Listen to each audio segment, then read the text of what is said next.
తమ్ముల తమ్ముడు నా మరదే మంచి రత్నము నా మరదీయ తమ్ముల తమ్ముడు పదివేల నాడు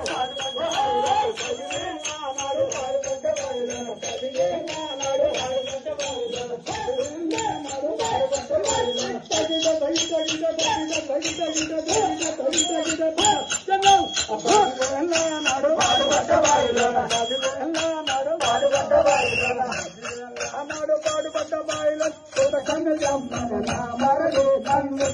జమ్మన నా మరదే మంచి రత్నమ నా మరదీయ తమ్ముల తమ్ముడు నా మరదే వంచన గలదే దేవాలయదో వదిలని పిలవడు నా మరదే నన్ను పిలవడు నా మరదే మంచి రత్నమ నా మరదీయ తమ్ముల తమ్ముడు నా మరదే మంచి రత్నమ నా మరదీయ తమ్ముల తమ్ముడు నా మరదే మంచి రత్నమ నా మరదీయ తమ్ముల తమ్ముడు నా మరదే